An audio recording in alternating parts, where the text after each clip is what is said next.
السلام علیکم ورحمۃ اللہ وبرکاتہ۔ وعلیکم السلام ورحمۃ اللہ وبرکاتہ۔ نحمده ونصلی علی رسولہ الکریم، اما بعد فاعوذ باللہ من الشیطان الرجیم، بسم اللہ الرحمن الرحیم، رب اشرح لی صدری ویسر لی امری واحلل عقدۃ من لسانی یفقہوا قولی۔ تو یہ بتائیے کہ لفظ حلیہ مبارک سنتے ہی آپ کے ذہن میں کیا خیال ہے؟ حلیہ سے کیا مراد؟ اپیرنس کیسی ہوگی اور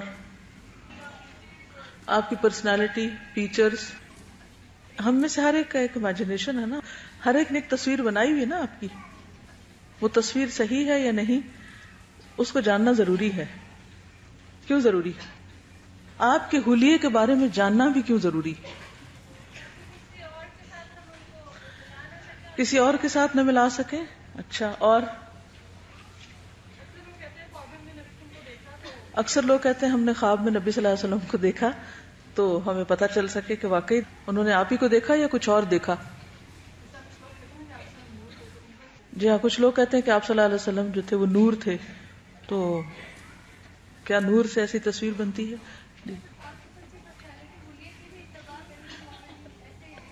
جی نہیں، آپ کی پرسنالٹی اور شخصیت میں وہ چیز جو اپنائی جا سکتی، کچھ چیزیں تو ظاہر ہے کہ ہمارے بس میں نہیں کہ ہم اپنی شکل بدل سکیں، لیکن وہ چیزیں جو ہم اپنے حال حلیے میں لا سکتے ہیں، بہتر کر سکتے ہیں اپنے حال حلیے کو، کم از کم وہ تو کریں۔ جی ہاں، جس سے بھی انسان محبت کرتا ہے وہ کیا چاہتا ہے کہ اس کو دیکھے، اس کو دیکھنا چاہتا ہے۔ obviously آپ صلی اللہ علیہ وسلم کی کوئی ایسی تصویر بنائی نہیں گئی اور نہ بنانے کی کسی کو اجازت تھی اور نہ ہے، نہ ہوگی، لیکن الفاظ کے ذریعے ہم کافی قریب سے آپ کو دیکھ سکتے ہیں، یعنی الفاظ میں جو آپ کی تصویر بیان کی گئی ہے، تو اس کو پڑھنا، جاننا، سمجھنا اور اس کی روشنی میں آپ کو پہچاننا یہ بھی ضروری ہے۔ اور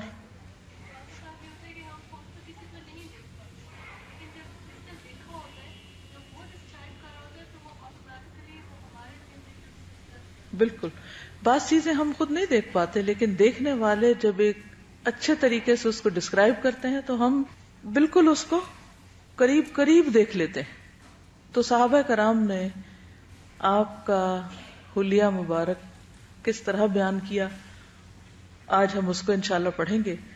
اور پھر یہ ہے کہ اس سے یہ بھی پتہ چلتا ہے کہ صحابہ کرام کو نبی صلی اللہ علیہ وسلم سے کتنی محبت تھی اور کس کس اینگل سے انہوں نے دیکھا اور کن کن الفاظ میں اس کو ڈسکرائب کیا۔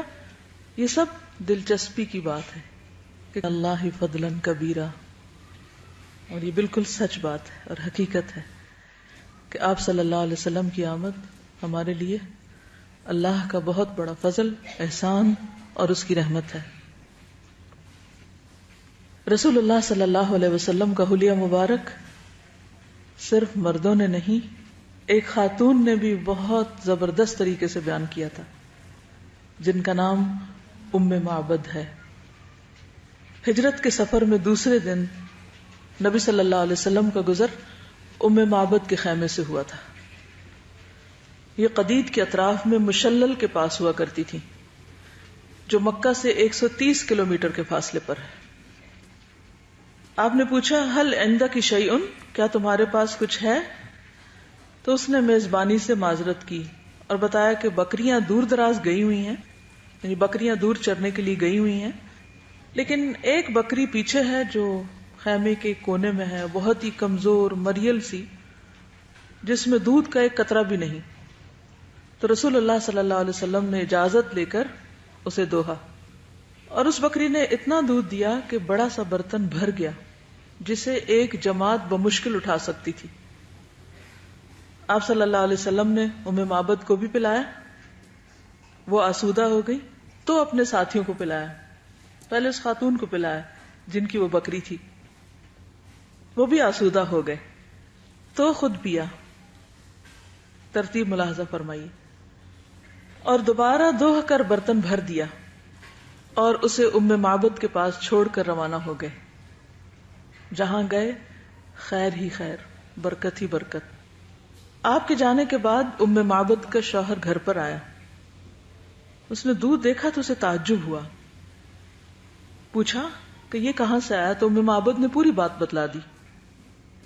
اور نبی صلی اللہ علیہ وسلم کا سراپا سر سے پاؤں تک، اور گفتگو اور طور اتوار، یعنی آپ کا جو سٹائل تھا بہت باریکی سے بیان کیا. اس پر ابو معبد بول اٹھا، یہ تو واللہ صاحب قریش ہے، یہ تو وہی شخص ہے.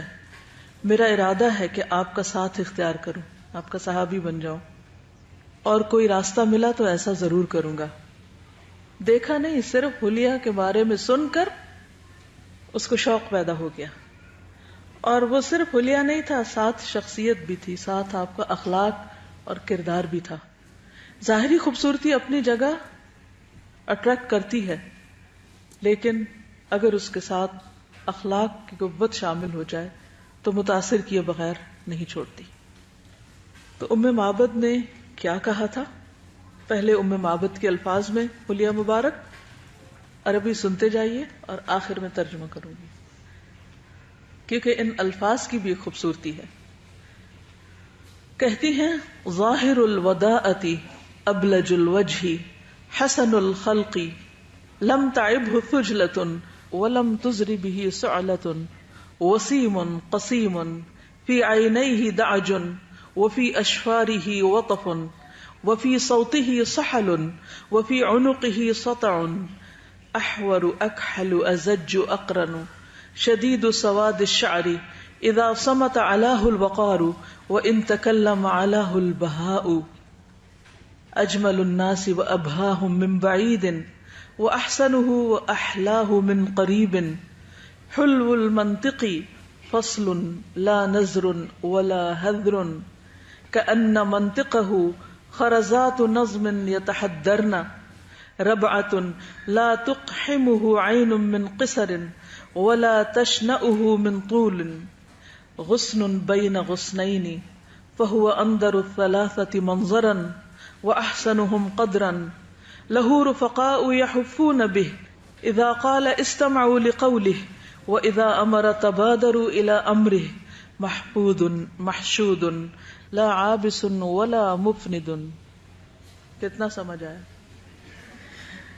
بدوی عورت جو آپ کے نزدیک ان پڑھ ہے، اس کی زبان دیکھیے، الفاظ کا چناؤ دیکھیے کہ سمجھنے کے لیے ڈکشنری کنسلٹ کرنی پڑے،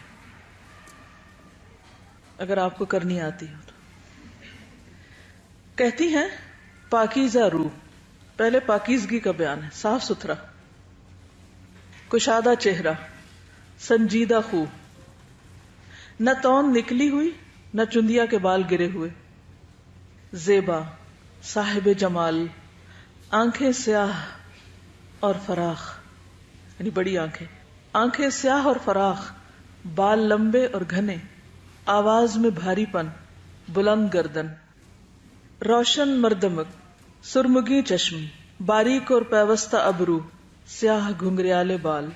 جب خاموش ہوتے تو وقار بلند ہو جاتا، بات کرتے تو بات واضح ہو جاتی، دور سے دیکھنے میں سب لوگوں سے زیادہ خوبصورت، بارونق، قریب سے نہایت شیریں و کمال حسین، یعنی بہت زیادہ حسین، شیریں کلام، واضح الفاظ، کلام کمی اور بیشی الفاظ سے معرہ، فالتو باتیں نہیں، تمام گفتگو موتیوں کی لڑی جیسی پروئی ہوئی، درمیانہ قد، نہ کوتاہی سے حقیر نظر آتے، نہ طویل کے آنکھ اس سے نفرت کرتی، دو شاخوں کے درمیان ایسی شاخ کی طرح جو مناسب ہو، زیبندہ نہال کی تازہ شاخ، سب منظروں سے اچھا منظر اور سب سے زیادہ عزت والے، رفیق ایسے، یعنی دوست، ان کے ساتھی ایسے کہ ہر وقت اس کے گرد و پیش رہتے ہیں، جب وہ کچھ کہتے ہیں تو چپ چاپ سنتے ہیں، حکم دیتے ہیں تو تعمیل کے لیے جھپٹتے ہیں، مخدوم، مطاع، نہ کوتاہ سخن، نہ ترش رو، نہ فضول گو. انشاءاللہ میں اس کی آگے، چونکہ یہ ساری چیزیں آئیں گی تو وہاں ڈیٹیل بیان کروں گی، لیکن ام معبد نے صرف تھوڑی دیر میں آپ کی تمام خوبصورتی کا کم سے کم الفاظ میں بہترین نقشہ کھینچا، جس میں خلق اور خلق دونوں شامل ہیں. خلق خلق کہتے ہیں جو فیچرز ہیں، اور خلق جو آپ کے عادات ہیں یا آپ کا اخلاق ہے یا آپ کا انداز ہے. صفات اور اخلاق. رسول اللہ صلی اللہ علیہ وسلم جمال خلقت اور کمال اخلاق میں سب سے بلند تھے. اس بارے میں بہت سی احادیث آئی ہیں، یہاں ان کے معنی اور مطالب کا خلاصہ پیش کیا جاتا ہے.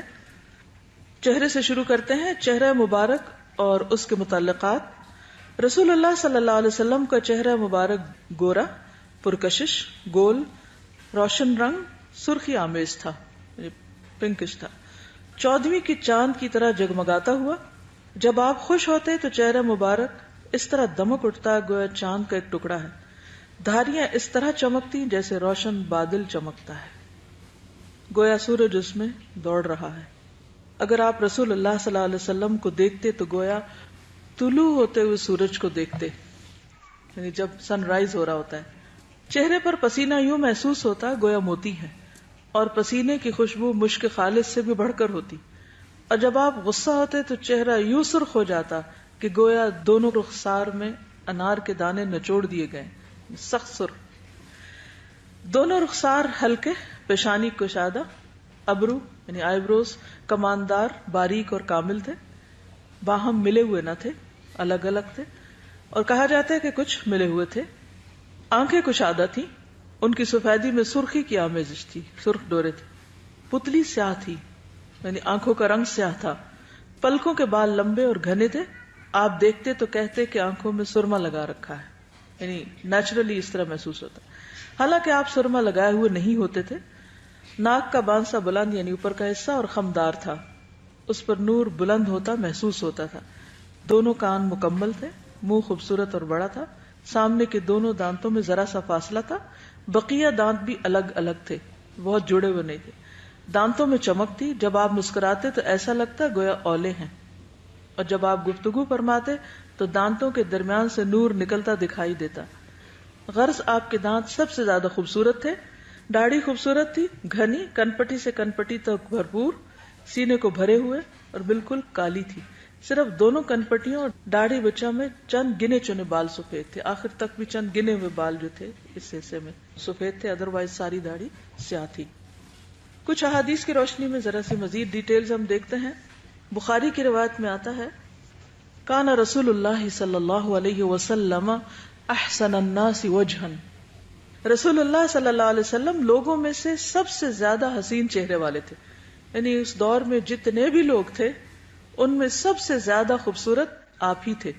اللہ سبحانہ وتعالی نے آپ کو نہ صرف یہ کہ نبوت سے نوازا، بلند ترین اخلاق سے نوازا، انک لعلی خلق عظیم، بلکہ حسن میں بھی کوئی کمی نہ چھوڑی. حسان بن ثابت کہتے ہیں آپ صلی اللہ علیہ وسلم کی مدح میں، وَأَحْسَنُ مِنْكَ لَمْ تَرَ قَطُّ عَيْنِي، کہ آپ سے زیادہ خوبصورت، احسن مِنْكَ لَمْ تَرَ قَطُّ عَيْنِي، میری آنکھ نے کبھی دیکھا ہی نہیں. آپ سے زیادہ خوبصورت چہرہ میری آنکھ نے کہیں دیکھا ہی نہیں، کبھی نہیں دیکھا. وَأَجْمَلُ مِنْكَ، اور آپ سے زیادہ جمال والا، خوبصورتی والا، لَمْ تَلِدِ النِّسَاءُ، عورتوں نے کبھی جنا ہی نہیں، کسی عورت نے ایسا کوئی بچہ جنم دیا ہی نہیں. خلقت مبرأ من کل عیب، آپ ہر عیب سے پاک پیدا کیے گئے، یعنی آپ کسی قسم کے جسمانی عیب کا شکار نہ تھے، یعنی آپ کے اندر جسمانی طور پر کوئی عیب نہیں تھا. کأنک قد خلقت کما تشاء، آپ اس طرح پیدا کیے گئے گویا آپ نے جیسا خود چاہا کہ مجھے بنایا جائے. کیونکہ کسی بھی انسان کو اگر پوچھا جائے کہ تم کیسے بننا چاہتے ہو تو وہ کوئی کسر چھوڑے گا. لوگ میک اپ کے ذریعے اور پلاسٹک سرجری وغیرہ کے ذریعے اور مختلف حربوں طریقوں سے اپنے آپ کو اپنی مرضی کا بنانے کی کوشش کرتے رہتے ہیں، جو کہ پاسبل نہیں ہوتا. حسان بن ثابت کہتے ہیں کہ نبی صلی اللہ علیہ وسلم کی خوبصورتی میں کسی قسم کی کوئی کمی نہ تھی، گویا آپ سے بڑھ کر کوئی اور خوبصورت نہ تھا. آپ کے چہرے کو سورج اور چاند دونوں سے تشبیہ دی گئی. صحیح مسلم کی روایت ہے، کان وجہہ مثل الشمس والقمر وکان مستدیرا، آپ صلی اللہ علیہ وسلم کا چہرہ سورج اور چاند کی طرح گولائی مائل تھا، یعنی مستدیر تھا، لمبا نہیں تھا یا چوڑائی کی طرف زیادہ نہیں تھا، بلکہ گولائی لیے ہوئے تھا. ایک اور روایت میں آتا ہے مسند احمد کی، عن ابی ہریرہ قال ما رأيت شيئا احسن من رسول اللہ صلی اللہ علیہ وسلم كان كأن الشمس تجری فی جبهته. حضرت ابو ہریرہ سے روایت ہے کہ میں نے رسول اللہ صلی اللہ علیہ وسلم سے زیادہ حسین کوئی چیز نہیں دیکھی، گویا کہ سورج آپ کے چہرے میں گھوم رہا ہو. تشبیہ دے رہے ہیں. رنگ کے بارے میں صحیح مسلم کی روایت میں آتا ہے کان ابیض ملیحا، آپ کا رنگ سفید لیکن ملاحت دار تھا. وائل بن حجر سے روایت ہے کہ انہوں نے رسول اللہ صلی اللہ علیہ وسلم کے پیچھے نماز پڑھی، آپ نے جہری آمین کہی، دائیں بائیں سلام پھیرا، یہاں تک کہ میں نے آپ کے رخسار کی سفیدی دیکھی. یعنی داڑھی تھی لیکن آپ کے جو رخسار تھے یا گال تھے وہ نظر آتے تھے، چمکتے تھے، سفید رنگ کے تھے. سر کے بال سیاہ تھے، آپ نے کبھی سر میں خضاب نہیں لگایا تھا، کالا رنگ نہیں لگایا تھا.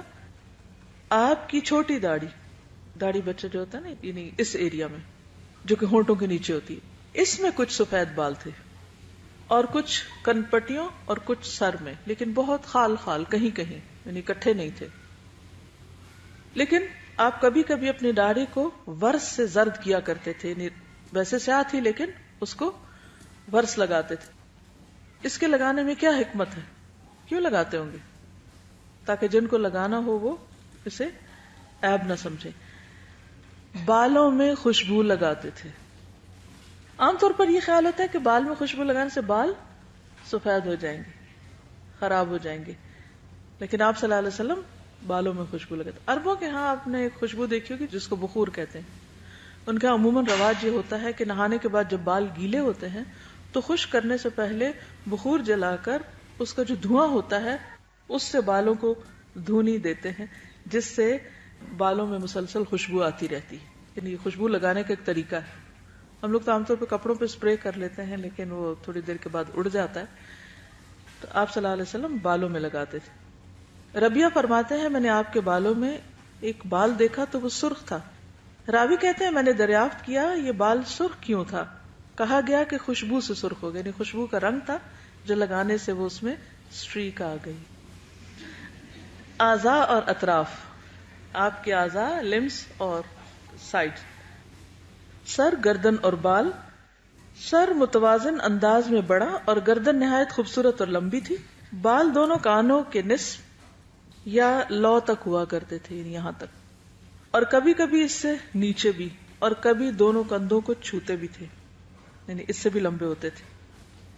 چند بال پیشانی کے بھی سفید تھے مگر اتنے کم کہ سر اور داڑھی ملا کر کل 20 بال بھی سفید نہ تھے. یہ یاد رکھیے کہ 20 بال تک بھی سفید نہ تھے، کیونکہ بعض اوقات لوگ کہتے ہیں ہم نے خواب میں آپ کو دیکھا، پوچھتے کیا دیکھا؟ سفید داڑھی تھی اور سفید رنگ تھا. بھئی یہ حضور صلی اللہ علیہ وسلم نہیں تھے، کیونکہ آخر تک بھی آپ کے 20 سے زیادہ سفید بال نہیں تھے جو مختلف جگہوں پر تھے. سر کے بال ذرا ذرا سے گھنگریالے تھے. آپ ناغے سے سر اور داڑھی میں کنگھی فرماتے اور سر کے درمیان سے مانگ نکالتے، سینٹر سے. اعضاء اور اطراف، ہڈیوں کے سرے مثلاً کوہنیاں، کندھے اور گھٹنے بڑے بڑے تھے. کلائیاں بڑی بڑی اور ان کے جوڑ لمبے تھے. ہتھیلیاں اور قدم کشادہ تھے. تلوا گہرا نہیں تھا. تلوا کیا ہوتا ہے؟ جی، یعنی اس میں آرچ زیادہ نہیں تھی. دونوں ہاتھ حریر اور دیباج سے زیادہ نرم، بہت سافٹ، برف سے زیادہ ٹھنڈے، یعنی آپ کے ہاتھ ٹھنڈے رہتے تھے، اور مشک سے زیادہ خوشبودار تھے. کوہنی سے اوپر اور نیچے دونوں بازو اور اطراف بھاری بھرکم تھے، یعنی یہ جگہ ذرا ہیوی تھی. ایڑیاں اور پنڈلیاں ہلکی تھیں. دونوں کندھوں کے درمیان دوری تھی، چوڑے تھے یعنی کندھے. اطراف لمبے، سینہ کشادہ اور بالوں سے خالی تھا. صرف لبے سے ناف تک بالوں کی ایک لکیر تھی، یعنی کہ اوپر سے نیچے تک بیچ میں چھوٹی سی لائن تھی. اس کے علاوہ شکم اور سینے پر بال نہیں تھے. کندھے اور اس سے متصل بازو پر البتہ بال تھے، کندھے اور بازو کی طرف تھے. سینہ اور شکم برابر تھے، نہیں اوپر نیچے سے ایک تھے، اسٹریٹ. آگے نہیں تھا پیٹ بڑا ہوا. بغل کا رنگ مٹیالہ تھا اور پیٹھ ایسی تھی گویا ڈھلی ہوئی چاندی یعنی سفید. صحیح بخاری کی روایت میں آتا ہے کان النبی صلی اللہ علیہ وسلم ضخم الیدین لم ار بعدہ مثلہ. نبی صلی اللہ علیہ وسلم کے دونوں ہاتھ اس طرح گوشت سے بھرے ہوئے تھے کہ آپ کے بعد میں نے کسی کا ہاتھ اس طرح کا نہیں دیکھا. یعنی ہیوی تھے ہاتھ، پتلے نہیں تھے، سوکھے نہیں تھے، یا ہڈیاں نہیں نظر آتی تھی، بلکہ کیا تھا؟ مضبوط ہاتھ تھے، بھاری ہاتھ تھے. ضخم الیدین کان دلیع الفم اشکل العینین. نبی صلی اللہ علیہ وسلم فراخ دہن تھے، یعنی آپ کے منہ کا جو دہانہ تھا وہ کھلا تھا. آپ کی آنکھوں کی سفیدی میں سرخ ڈورے پڑے ہوئے تھے، یعنی آنکھوں میں جو سفید حصہ ہے اس میں سرخ سرخ لائنیں نظر آتی تھی. اب تصویر بناتے جائیں اپنے ذہن میں، کاغذ پہ نہیں. مسند احمد کی روایت میں ہے رسول اللہ صلی اللہ علیہ وسلم کا سر مبارک بڑا، آنکھیں موٹی، پلکیں لمبی، آنکھوں میں سرخی کے ڈورے، گھنی داڑھی، کھلتا ہوا رنگ اور ہاتھ پاؤں بھرے ہوئے تھے، بھرے بھرے تھے. خوبصورت جسم والے تھے، اس قدر صاف شفاف گویا کہ چاندی سے آپ کا بدن مبارک ڈھالا گیا. یعنی صفائی اور پاکیزگی کا خاص طور پر ذکر ہے. اوپر داغ دھبے وہ نشان وشان نہیں تھے. قد و قامت اور جسم، آپ کا قد خوبصورت، قامت معتدل اور پیکر سیدھا تھا. جتنی کتابوں کا مطالعہ کریں پھر سب کو سامنے رکھ کر اگر نچوڑ نکالا جائے تو ہر چیز میں آپ کے اعتدال تھا. جیسے قد میں اعتدال تھا، اسی طرح چہرے پر یعنی لمبائی چوڑائی، ہر اعتبار سے ہر چیز میں جو غالب چیز تھی وہ اعتدال تھی. یعنی کوئی چیز بھی ایکسٹریم کی طرف نہیں جاتی تھی، اور ہر چیز کے حسن میں جو بنیادی چیز ہے وہ اعتدال ہی ہے. پیکر سیدھا تھا، یعنی آپ سیدھے فارم اسٹریٹ تھے، یعنی یوں کندھے جھکا کے نہیں. نہ آپ ناٹے تھے نہ لمبے تڑنگے. ناٹے میں تو چھوٹے قد کے نہیں تھے اور بہت ٹال بھی نہیں تھے، لیکن طول سے قریب تر تھے، یعنی نچلی طرف سے زیادہ اوپر کی طرف یعنی قد نکلتا تھا. چنانچہ کوئی شخص جو لمبائی کی طرف منسوب ہوتا وہ آپ کے ساتھ چلتا تو آپ ہی اس سے لمبے ہوتے تھے. جسامت معتدل تھی، بدن گٹھا ہوا، نہ زیادہ موٹے تھے نہ زیادہ پتلے، بلکہ دو شاخوں کے درمیان ایک شاخ تھے جو تینوں میں سے سب سے زیادہ تازہ اور خوش منظر ہوتی ہے. یعنی اگر تین ٹہنیاں دیکھی جائیں تو ان میں سے درمیانی جو زیادہ خوبصورت ہو. خوشبو، آپ کا جسم، پسینہ اور اعضاء تمام خوشبوؤں سے زیادہ خوشبودار تھے. حضرت انس رضی اللہ تعالیٰ عنہ کا ارشاد ہے میں نے کبھی کوئی عنبر یا مشک یا کوئی ایسی خوشبو نہیں سونگھی جو رسول اللہ صلی اللہ علیہ وسلم کی خوشبو سے بہتر ہو. اب دیکھیں کہ ہر انسان کی ایک خوشبو یا بو ہوتی ہے. جیسے بچے کو اگر آپ اٹھائیں تو اس کی ایک اور طرح کی خوشبو ہوتی ہے. اسی طرح مختلف لوگوں کے پاس بیٹھیں تو آپ کو مختلف طرح کی ایک فیلنگ آتی ہے. اس میں ویسے بھی وائبز ہوتی ہیں ان کی شخصیت کی، کبھی روب ہوتا ہے اور کبھی آپ کو خوف ہوتا ہے اور کبھی محبت ہوتی ہے اور کبھی ان کے پاس بیٹھ کے آپ کو ریپلشن بھی ہوتی ہے، اور خصوصاً اگر جسم سے کسی کے بو آ رہی ہو. اور اس بو کا تعلق کسی بیماری سے بھی ہو سکتا ہے، اور اندر کی جو انسان کا دل ہے اس کے اندر جو نفرتیں اور گھمنڈ اور تکبر اور جو اندر کی بدصورتی ہے اس کی بھی ایک فیلنگ ہوتی ہے. جو لوگ اندر سے پاکیزہ ہوتے ہیں، پاکیزہ خیالات والے ہوتے ہیں اور اچھے اخلاق والے ہوتے ہیں، اچھی سوچ والے ہوتے ہیں، مثبت سوچ رکھتے ہیں، ان کی فیلنگ مختلف ہوگی بنسبت ان کے کہ جو اندر سے حسد سے بھرے ہوئے، نفرتوں سے بھرے ہوئے، گرجز پالے ہوئے. ان کے پاس بیٹھ کے آپ کو مختلف طرح کی فیلنگ آئے گی.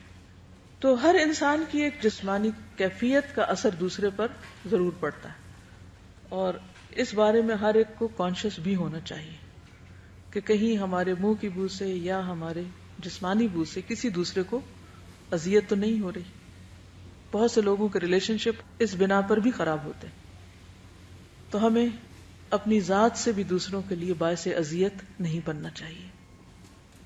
حضرت جابر کہتے ہیں آپ صلی اللہ علیہ وسلم کسی راستے سے تشریف لے جاتے اور آپ کے بعد کوئی اور گزرتا تو آپ صلی اللہ علیہ وسلم کی خوشبو کی وجہ سے ضرور جان جاتا کہ آپ یہاں سے گزرے ہیں. آپ صلی اللہ علیہ وسلم کسی آدمی سے مصافحہ فرماتے تو وہ دن بھر اس کی خوشبو محسوس کرتا، اور آپ صلی اللہ علیہ وسلم کسی بچے کے سر پر اپنا ہاتھ پھیرتے تو اس کی خوشبو کی وجہ سے وہ بچوں کے درمیان پہچان لیا جاتا۔ حضرت ام سلیم رضی اللہ تعالی عنہا نے آپ کا پسینہ ایک شیشی میں محفوظ کر رکھا تھا، اسے خوشبو میں ڈالتی تھی کیونکہ وہ سب سے عمدہ خوشبو تھی۔ اس کے علاوہ آپ کو خوشبو پسند بھی بہت تھی، آپ خوشبو پسند کرتے تھے۔ ایک روایت میں آتا ہے رسول اللہ صلی اللہ علیہ وسلم کے پاس سکہ یعنی خوشبوؤں کا مجموعہ تھا جس سے آپ خوشبو لگاتے تھے، یعنی ایک خوشبو کے اندر آپ نے بہت سی جمع کر رکھی تھی۔ آپ صلی اللہ علیہ وسلم خوشبو کا تحفہ واپس نہیں کرتے تھے، لوٹاتے نہیں تھے، قبول کر لیتے تھے۔ ایک اور روایت میں آتا ہے مسلم کی، نبی صلی اللہ علیہ وسلم کا رنگ کھلتا ہوا تھا، پسینہ موتیوں کی طرح تھا، جب چلتے تو پوری قوت سے چلتے، اور میں نے کوئی ریشم و دیبا یا کوئی دوسری چیز نبی صلی اللہ علیہ وسلم سے زیادہ نرم نہیں چھوئی۔ یعنی کسی چیز ہوتا ہے نا، ایک ٹچ ہوتا ہے کہ کسی بھی ایسی چیز کو ہاتھ نہیں لگایا جو آپ سے زیادہ نرم ہو۔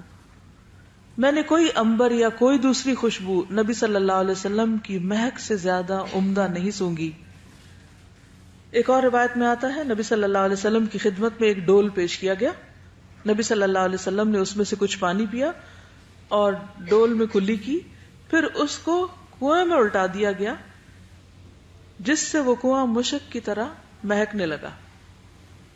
ہو سکتا ہے کہ آپ لوگوں کے لیے یہ چیزیں بڑی انوکھی ہوں، کیونکہ اب دنیا میں کوئی ایسا شخص ہے نہیں کہ جہاں سے آپ تصدیق کر سکیں کہ کیا واقعی ایسا ہوتا ہے۔ تو یہ سب کچھ بحیثیت نبی، بحیثیت انسان اور بحیثیت ایک مقدس ہستی کے اللہ تعالیٰ نے آپ کو دوسروں کے مقابلے میں وافر مقدار میں دیا گیا، اور یہ آپ کے معجزات میں سے بھی ہو سکتا ہے۔ اگر صحابہ کرام نے اس میں کوئی مبالغہ رائے کی ہوتی تو دوسرے انکار کر دیتے کہ یہ تم کیا کہہ رہے ہو، ایسا تو تھا ہی نہیں۔ تو یہ ایک نہیں بے شمار ایسی روایات ہیں اور صحیح روایات ہیں جن کا نچوڑ اور خلاصہ آپ کے سامنے رکھا جا رہا ہے۔ نبی صلی اللہ علیہ وسلم جب دھونی لیتے تھے تو عود کی لیتے تھے، جس میں اور کسی چیز کو نہ ملاتے تھے، لیکن کبھی عود میں کافور ملا لیتے تھے۔ حضرت عائشہ کہتی ہیں کہ میں رسول اللہ صلی اللہ علیہ وسلم کو احرام باندھنے سے قبل میرے پاس جو عمدہ قسم کی خوشبو ہوتی تھی ان میں سے سب سے اعلیٰ قسم کی خوشبو لگاتی، یہاں تک کہ میں آپ صلی اللہ علیہ وسلم کی داڑھی اور سر مبارک میں اس کی چمک دیکھتی، یعنی اتنی زیادہ وہ لگاتی تھی کہ وہ خوشبو اوپر جیسے تیل کی طرح چمکتی ہوئی نظر آتی تھی۔ بہت زیادہ استعمال کرتے تھے خوشبو، اور عمدہ خوشبو۔ بعض لوگ خوشبو تو لگا لیتے ہیں لیکن اس سے دوسروں کو سر درد ہو جاتی ہے، شاید ان کی اپنی چوائس ہی ایسی ہوتی ہے یا ان کو خود محسوس نہیں ہوتا انہوں نے کیا لگایا ہوا ہے، لیکن دوسروں کے لیے وہ خوشبو بھی تکلیف دہ ہوتی۔ تو اس کا بھی خیال رکھیں کہ آپ کیا لگا رہے ہیں، کہ اس کا نتیجہ کیا ہوگا، ایفیکٹ کیا ہوگا۔ رفتار، رسول اللہ صلی اللہ علیہ وسلم بہت تیز رفتار تھے، تیز چلتے تھے، بازار میں چلنے والے شخص کی رفتار سے چلتے تھے، درماندہ اور سست نہ تھے۔ کیا نہ تھے؟ درماندہ یعنی تھکے ہارے، ٹائرڈ، ایسے نہیں تھے، اور سست نہ تھے۔ کوئی آپ کا ساتھ نہ پکڑ پاتا، یعنی آپ کے ساتھ جو چلتے تھے وہ تھک جاتے۔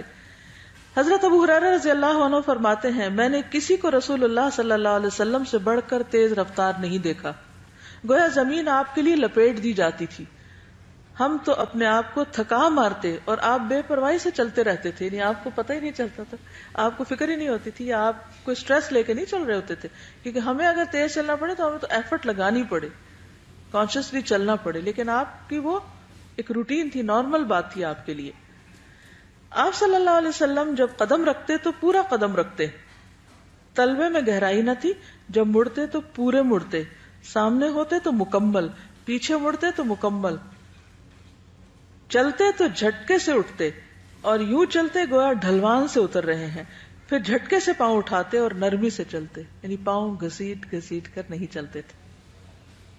اس طرح چلنے سے ویسے بھی نقصان ہے، کیونکہ آپ دیکھیں کہ آپ کے پورے مسل جو ہیں وہ اس طرح ایکٹیو نہیں ہوتے یا ان کی ایکسرسائز نہیں ہوتی، کیونکہ آپ نے جب ان کو گھسیٹ لیا تو وہ بھی سست ہو گئے، پاؤں اٹھانے میں ایفرٹ لگانی پڑتی ہے نا. اٹھا کے دیکھیں, گھسیٹ کے اور اٹھا کے دیکھیں, تھوڑا سا ایسے بیٹھے بیٹھے اٹھائیں ذرا, فرق پڑتا ہے. اچھا اب گھسیٹے پاؤں, گھسیٹنے اور اٹھانے میں فرق ہے, کتنا فرق ہے؟ بہت سارا فرق ہے.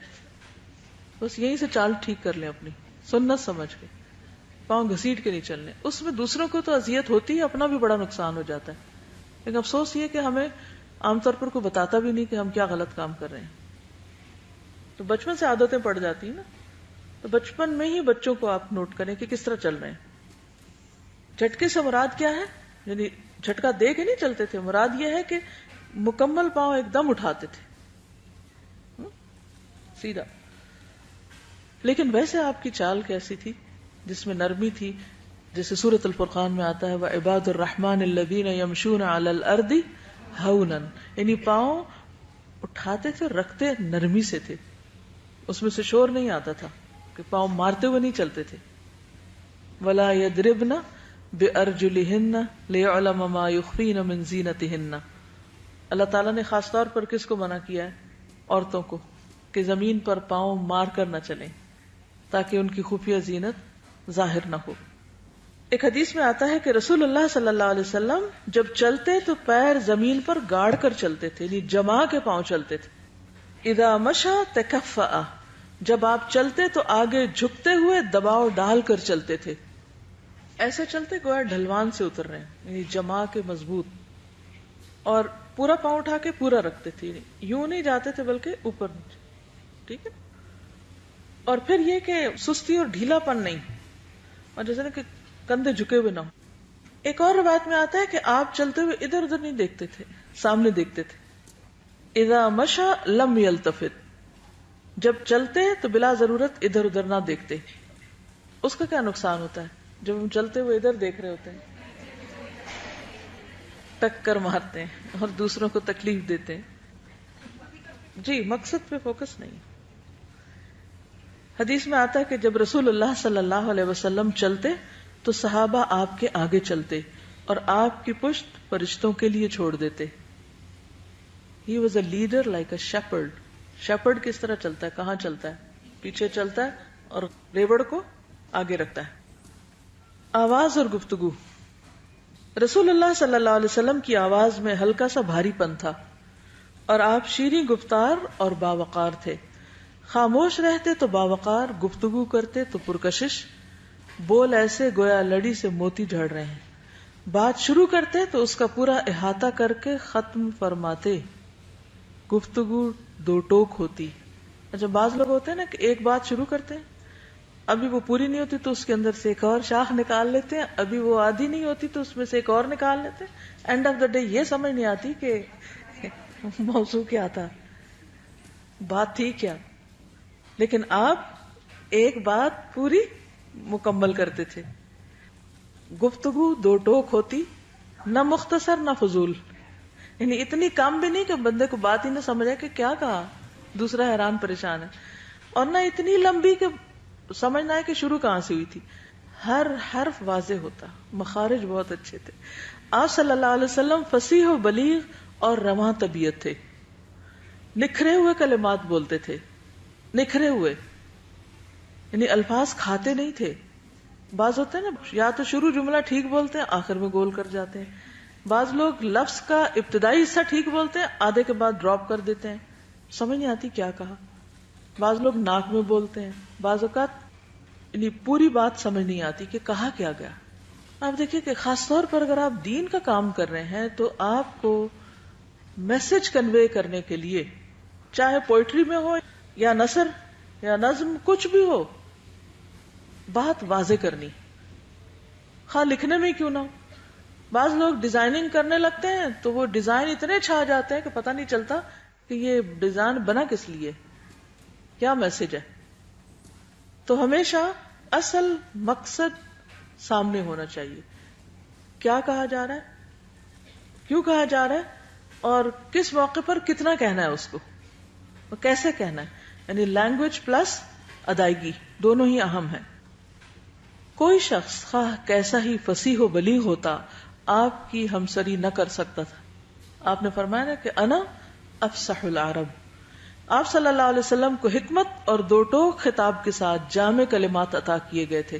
اوتیتو جوامع الکلم، کمپریہنسو بات کر سکتے تھے. ایک روایت میں آتا ہے کان طویل الصمت قلیل الضحک، زیادہ خاموش رہنے والے اور کم ہنسنے والے تھے. عام فہم گفتگو کرتے تھے. کان کلامہ کلاما فصلا، آپ کا کلام جدا جدا ہوتا کہ ہر سننے والا آپ کی بات کو سمجھ لیتا. گفتگو میں ٹھہراؤ ہوتا، ٹھہر ٹھہر کے بات کرتے. ترتیل اور ترسیل دو لفظ یاد رکھیے، ترتیل اور ترسیل، صحیح پنکچویشن اور صحیح وقفے. آپ کی گفتگو گنی جا سکتی تھی، یعنی اگر آپ کی زبان سے نکلے ہوئے الفاظ کو گننا چاہتا تو گن سکتا تھا. ضروری بات 3 دفعہ دہراتے تھے تکرار کے لیے، لیکن 3 دفعہ سے زیادہ نہیں، یہ بھی یاد رکھیے. ایک اور حدیث میں آتا ہے کان لا یراجع بعد 3، 3 کے بعد نہیں دہراتے تھے. ٹھیک ہے، دوسروں کی سمع خراشی کرنے والی بات ہو جاتی. گفتگو کرتے ہوئے آسمان کی طرف نظر اٹھاتے. کچھ لوگ بات کرتے ہیں تو نیچے ہی دیکھتے رہتے ہیں، اس کو وہ شرم و حیا اور غض بصر اور اخلاق اور احترام اور سب کچھ سمجھتے ہیں اور دوسرے کو بیزار کرتے ہیں. احترام اپنی جگہ ہے، لیکن بات انسان کو دوسرے کے لیول پہ کرنی چاہیے. تو اوپر دیکھتے تھے مراد یہ ہے کہ نیچے کی زمین کو دیکھ کے بات کرنے کی بجائے اس کا رخ، یعنی اگر دیکھنا ہی ہوتا تو سامنے کے بعد نیچے نہیں اوپر. اس سے فرق پڑتا ہے. یعنی جب آپ بات کرتے کرتے ایسے کر لیتے ہیں تو گھبراہٹ ہوتی دوسرے کو، لیکن اگر بات کرتے کرتے آپ تھوڑا اوپر دیکھ لیتے ہیں تو اس سے ایک امیجنیشن یا تخیل میں ہلکا سا جانے کا ایک افیکٹ ملتا ہے جو خوبصورت بنا دیتا ہے گفتگو کو.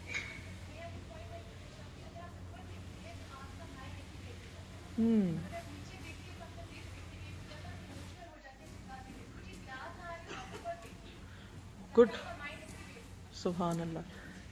انہوں نے ایک ریسرچ پڑھی جس میں آتا ہے کہ آپ گفتگو کرتے وقت اگر آپ اوپر دیکھتے ہیں تو آپ کا ذہن ایکٹیویٹ ہوتا ہے، اور اگر آپ نیچے دیکھتے ہیں تو آپ کا دل، قلب ایکٹیویٹ ہوتا ہے، یعنی ایموشنز آپ کے جاگتے ہیں. تو اس میں آپ دیکھیے کہ اگر آپ کو کوئی چیز بھول جاتی تو آپ کو چاہیے کہ اوپر دیکھیں تاکہ یاد آ جائے. غض بصر کا مطلب سر جھکانا نہیں ہے، یہ یاد رکھیے. غض بصر کا مطلب یہ ہے کہ نگاہ کو اس ٹارگٹ سے ہٹا دیا جائے، بس، یعنی کہ ان فوکسڈ ہو جائے. نگاہ پھیر لیں.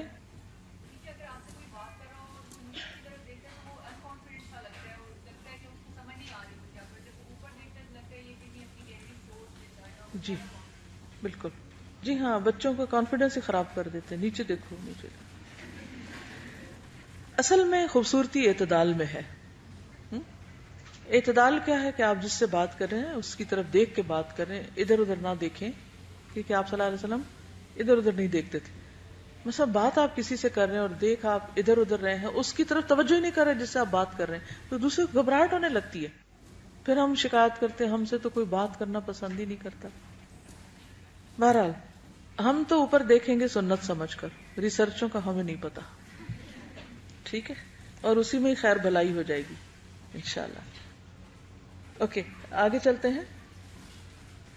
اخلاق کی ایک جھلک. رسول اللہ صلی اللہ علیہ وسلم کے چہرے پر ہمیشہ بشاشت ہوتی تھی. سہل خو اور نرم پہلو تھے، جفاجو اور سخت خو نہ تھے، ہارش نہیں تھے.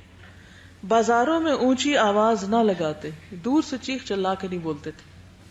سب سے زیادہ تبسم فرماتے، نہیں مسکراتے. غصے سے سب سے زیادہ دور اور رضا میں سب سے آگے. یعنی بات بات پہ غصہ نہیں آتا تھا، غصہ آتا تھا اور پیچھے کیفیت بھی ہم نے پڑھی، لیکن بہت کم اور صرف حق بات پر. اور رضا میں سب سے آگے یعنی دوسرے کی بات کو ایکسپٹ کرنا، ماننا، اس کے ساتھ ریکنسائل کرنا، اس میں آگے تھے. یعنی اللہ کے فیصلوں کو قبول کرنا، لوگوں کو ایز اٹ از قبول کرنا، یہ ایک بہت بڑی خوبی ہوتی ہے. کیونکہ اگر ہم ہر چیز میں ریزسٹ کر رہے ہیں، اس کو ایسا نہیں ہونا چاہیے، اس کو ایسا نہیں ہونا چاہیے، اس کو ایسا، تو کیا ہوگا؟ وہ تو ویسے ہی رہیں گے، مشکل ہمارے لیے ہو جائے گی. تو ایکسپٹنس بہت ضروری ہے. 2 کاموں میں جو زیادہ آسان ہوتا اسی کو اپناتے، بشرطے کہ وہ گناہ کا کام نہ ہو. اگر گناہ کا کام ہوتا تو پھر اس سے سب سے زیادہ دور ہوتے تھے. اپنی ذات کے لیے کبھی انتقام نہ لیا، البتہ اللہ کی حرمت پامال کی جاتی تو اس کے لیے انتقام لیتے. رسول اللہ صلی اللہ علیہ وسلم سب سے زیادہ سخی، سب سے کریم، سب سے بہادر، سب سے شہزور، اذیت پر سب سے بڑھ کر صبر کرنے والے، سب سے زیادہ باوقار اور سب سے بڑھ کر حیا دار تھے. کوئی چیز ناپسند فرماتے تو چہرے پر اس کے آثار دیکھے جا سکتے تھے.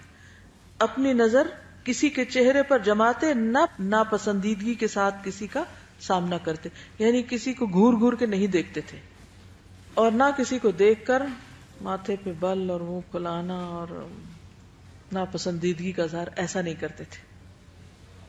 ہم لوگ ذرا سا کوئی مرضی کے خلاف بات ہو تو ایک دم ہمارے چہروں پہ آ جاتی، ایسے ہی ہوتا ہے نا، فوراً ہمارا چہرہ بگڑنے لگتا ہے. کیا یہ سنت کی پیروی ہے؟ نہیں نا، کنٹرول کرنا ہے نا ہمیں. ٹھیک ہے، ہر وقت ہر ایک کی ہر بات اچھی نہیں لگ سکتی اور نہ ہو سکتی. انسانوں کو کمزور سمجھیں، ان میں کمزوریاں ہیں، غلطیاں ہیں، اور وہ یہ غلطیاں دہراتے رہیں گے جیسے ہم غلطیاں دہراتے رہتے ہیں، ریپیٹ کرتے ہیں. دوسرے بھی اسی طرح ہیں، ان کو بھی آپ سپیس دیں، انہیں بھی کرنے دیں. ہمارا موڈ آف کیوں ہوتا ہے؟ مثلا بچے ہیں گھر میں اور لوگ ہیں، کس وقت آف ہوتا ہے ہمارا موڈ؟ جب ہم ایک دفعہ کسی کو کوئی بات بتاتے ہیں اور وہ نہیں مانتا تو پھر ہمارا چہرہ بگڑتا ہے، پھر ہماری زبان کھلتی، پھر اس کے بعد ہاتھ اٹھتا ہے، پھر کوئی فرنیچر اٹھ جاتا ہے یا کچھ اور. بعض لوگ تو پہلے ہی درجے پہ آخری مرحلے پہ پہنچے ہوتے ہیں. لیکن نبی صلی اللہ علیہ وسلم کا چہرہ ایسا نہیں ہوتا تھا. اچھا، مومن کا چہرہ ہے. ہم سب کو ایک دوسرے کے چہروں کو ہوا دیتے رہنا چاہیے کہ ٹھیک ہو جائیں. اچھا، اس کا طریقہ کیا ہوگا؟ کیسے دوسرے کے چہرے کو آپ ٹھیک کر سکتے ہیں؟ اسمائل دے کے. جب آپ اسمائل کریں گے تو اس کو مجبوراً اسمائل کرنا پڑے گا، اور اگر پھر نہ کرے تو کیا کریں گے؟ پھر دوبارہ اسمائل کریں حتیٰ کہ وہ کرنے لگے. سب سے زیادہ عدل کرنے والے، پاک نفس اور پاک دامن، سچائی کے علم بردار اور بڑے امانت دار تھے. نبوت سے پہلے ہی امین کے لقب سے مشہور تھے. سب سے زیادہ متواضع اور تکبر سے دور تھے. سب سے بڑھ کر عہد کے پاسدار، سب سے عظیم شفقت اور رحمت والے، سب سے عمدہ معاشرت اور ادب والے، سب سے زیادہ کشادہ اخلاق، فحش اور لعنت ملامت سے سب سے زیادہ دور، جنازوں میں تشریف لے جاتے، فقراء اور مساکین کے ساتھ بیٹھتے، غلام کی دعوت قبول کرتے، کھانے اور لباس میں ان پر برتری نہ اختیار فرماتے. جو آپ صلی اللہ علیہ وسلم کی خدمت کرتا آپ خود اس کی خدمت فرماتے، اس میں کوئی آر نہیں سمجھتے تھے. اپنے خادم پر عتاب نہ کرتے، یہاں تک کہ کبھی اسے اف تک نہ کہا. غرض آپ صلی اللہ علیہ وسلم کے اوصاف کو احاطہ بیان میں لانا ممکن نہیں. اس کی مزید تھوڑی سی وضاحت، کچھ اور احادیث. نبی صلی اللہ علیہ وسلم مسکراتے تھے، کہہ کے نہیں لگاتے تھے. کان لا یضحک الا تبسما، ہنستے نہیں مسکراتے تھے. خوش ہوتے تو چہرہ مبارک چاند کا ٹکڑا معلوم ہوتا. اور صحابہ کہتے ہیں کعب بن مالک کہ یہ بات ہم آپ کے چہرے سے معلوم کر لیتے کہ آپ کتنے خوش ہیں. لوگوں کو آپ سے دھکیلا نہ جاتا تھا، یعنی اگر آپ کراؤڈ میں سے گزر رہے ہیں تو دوسروں کو آگے سے ہٹایا نہیں جاتا تھا کہ ہٹو ہٹو ہٹو بچوں کی آوازیں نہیں آتی تھیں آپ کے مجمع میں. آپ اپنے رستے پر خود چلتے تھے اور لوگ رستہ دیتے جاتے تھے. بڑے کو عزت دیتے، دائیں جانب سے شروع کرتے. مثلا جیسے مسواک کرتے یا کچھ پیتے تو آغاز دائیں جانب سے کرتے. جب بھی آپ سے کچھ مانگا جاتا آپ ضرور عطا کرتے. اگر کوئی چیز موجود نہ ہوتی تو خاموشی اختیار کر لیتے. اچھا، ہم کیا کرتے ہیں؟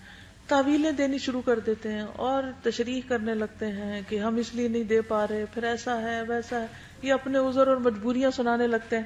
اس سے دوسروں کی سما خراشی ہوتی ہے. ہے تو ٹھیک، نہیں تو بات ختم. ہدیہ قبول کرتے اور بدلہ دیتے تھے.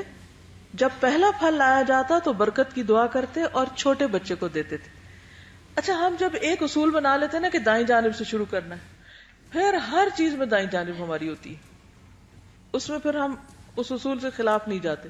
تو بعض جگہ پر بعض چیز آپ نے بڑے کو پہلے دی، بعض چیز آپ نے چھوٹے کو پہلے دی. مثلا نیا پھل آپ چھوٹے کو پہلے دیتے، کیوں؟ ہاں بالکل، بچے انتظار نہیں کر سکتے، ان کو جلدی ہوتی. لیکن بعض چیزیں ان میں آپ نے اس چیز کی ترتیب کا لحاظ رکھا تو آپ نے دائیں طرف سے اس کو شروع کیا. جیسے خاص طور پر اگر ایک پراپر مجلس ہوتی. ابو ہریرہ کہتے ہیں کہ لوگ جب پہلا پھل دیکھتے تو رسول اللہ صلی اللہ علیہ وسلم کی خدمت میں پیش کرتے تھے. آپ یہ دعا پڑھتے: اے اللہ ہمارے لیے ہمارے پھلوں، ہمارے شہر، ہمارے سا اور مد یعنی پیمانوں میں برکت پیدا فرما. اے اللہ ابراہیم علیہ السلام تیرے دوست، بندے اور نبی تھے، انہوں نے تجھ سے مکہ کے لیے دعا کی تھی. میں بھی تیرا بندہ اور نبی ہوں، میں تجھ سے مدینہ کے لیے وہی کچھ مانگتا ہوں جو انہوں نے مکہ کے لیے مانگا تھا، بلکہ اس سے دگنا. آپ دیکھیے کہ ہم کہتے نہیں یہ تو ادب کے خلاف ہو جائے گا، اور مکہ تو اس میں اللہ کا گھر ہے، اور ہم اس سے زیادہ کیسے مانگ سکتے ہیں کہ اللہ ہمارے شہر کو بھی برکت دے دے. لیکن آپ صلی اللہ علیہ وسلم نے مدینہ کے لیے مکہ سے بھی بڑھ کے برکت مانگی اور اللہ نے اس میں برکت ڈالی. تو اللہ تعالیٰ کے خزانے بہت وسیع ہیں، اس میں کمی نہیں ہے. ہم مانگنے میں کوتاہی کرتے ہیں، ہم مانگنے سے کتراتے ہیں. تو مانگتے رہیے، اور یوں بھی مانگ سکتے ہیں اللہ جیسے نبی صلی اللہ علیہ وسلم نے مدینہ کے لیے مانگا، ہم وہ اپنی اس جگہ کے لیے مانگتے رہیے، اس سے بھی زیادہ مانگتے ہیں. اب کچھ اور آپ کی صفات اور اخلاق کا ذکر کروں گی تاکہ ہم بھی صاف ستھرے ہو جائیں تھوڑے. منہ کی صفائی، کثرت سے مسواک کرتے تھے. جب بھی رات میں سو کر اٹھتے تو مسواک ضرور کرتے، گھر میں داخل ہوتے تو مسواک کرتے. ہم عام طور پر نکلتے وقت تو کر لیتے ہیں لیکن واپس جا کے نہیں کرتے. سر پر اکثر تیل لگاتے تھے اور پانی لگا کر اپنی داڑھی میں کنگھی کرتے تھے، یعنی پانی سے بالوں کو اسٹریٹ کر لیتے. حضرت عائشہ کہتی ہے کہ نبی صلی اللہ علیہ وسلم جب جنابت کی حالت میں سونے کا ارادہ کرتے تو پہلے وضو کر لیتے، جیسے نماز کے لیے وضو کرتے ہیں. یعنی اگر غسل نہیں کر سکتے تھے تو وضو پر اکتفا کرتے. نبی صلی اللہ علیہ وسلم کے پاس کپڑے کا ایک ٹکڑا تھا جس سے وضو کے بعد اعضاء خشک کرتے تھے. بعض جگہوں پر خشک نہ کرنے کی بات بھی آتی اور بعض جگہ خشک کرنے کی بات بھی آتی. فرق کس چیز کا ہے؟ مثلا گرمیوں میں اگر آپ خشک نہیں کرتے تو اچھا لگتا ہے ٹھنڈا ٹھنڈا، لیکن سردیوں میں اگر آپ خشک نہیں کرتے تو آپ بیمار ہو سکتے ہیں. اور ایسا نہیں کہ مدینہ میں سردی نہیں ہے، مدینہ میں بھی سردی پڑتی ہے ٹھیک ٹھاک. تو اس لیے آپ خشک کیا کرتے تھے. اصل میں کم علمی جو ہوتی ہے نا وہ خطرناک ہوتی ہے. ہم ایک حدیث پڑھ لیتے ہیں پھر اس پر اتنی سختی سے پابندی کرتے ہیں کہ دوسرے سارے پہلو بھول جاتے ہیں، اور وہ جو دین کی خوبصورتی ہے فلیکسیبلٹی اس کو بھول جاتے ہیں. تو جب بھی کوئی چیز پڑھیں تو یہ جاننے کی ضرور کوشش کریں کہ یہ کس موقع پر آپ نے کیا تھا، کب کیا تھا، کتنا کیا تھا. اس سے خود بخود معاملات میں آپ کی خوبصورتی آ جائے گی. پھر اسی طرح آپ صلی اللہ علیہ وسلم اپنی عبادات میں بھی بہت پنکچول تھے. مشکلات میں نماز پڑھتے، نماز میں روتے بھی تھے، دعائیں کرتے، دنیا اور آخرت کی بھلائی کی دعا کثرت سے کرتے.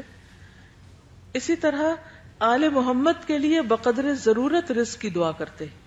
آپ کی دعا ہے اللہم اجعل رزق آل محمد قوتاً، اے اللہ محمد صلی اللہ علیہ وسلم کی آل کو بقدر ضرورت رزق عطا فرما. بہت زیادہ نہیں مانگا تو بگاڑ کا سبب ہوگا. لباس پہنتے وقت، اتارتے وقت دعا پڑھتے. آپ کے لباس میں سرخ جبہ بھی تھا. ہم سمجھتے نا کہ مرد شاید سرخ لباس استعمال ہی نہیں کر سکتے. براہ کہتے ہیں آپ صلی اللہ علیہ وسلم نے سرخ جوڑا زیب تن فرما رکھا تھا، میں نے اس جوڑے میں کسی کو ان سے زیادہ حسین نہیں دیکھا. ورس اور زعفران سے رنگی ہوئی چادر بھی آپ نے پہنی. زعفران کا کلر کون سا ہوتا ہے؟ یلو. تو اس سے پتہ چلتا ہے کہ اگر کبھی یلو کپڑا پہننا ہو تو پہنا جا سکتا ہے. چاندی کی انگوٹھی پہنتے تھے، اس کا نگینہ حبشی تھا. دائیں اور بائیں ہاتھ میں انگوٹھی پہنتے، یعنی دائیں میں بھی پہنی بائیں میں بھی. ایک اور روایت میں آتا ہے کہ آپ دائیں ہاتھ میں انگوٹھی پہنتے تھے، رائٹ میں. دوسری روایت میں آتا ہے کہ بائیں ہاتھ میں انگوٹھی پہنتے تھے. تو اس کے لیے کوئی ہارڈ اینڈ پاس رول نہیں. ہر رات سرما لگاتے. آپ کے پاس ایک سرما دانی تھی جس میں سے آپ ہر رات 3 مرتبہ ایک آنکھ اور 3 مرتبہ دوسری آنکھ میں سرما لگاتے تھے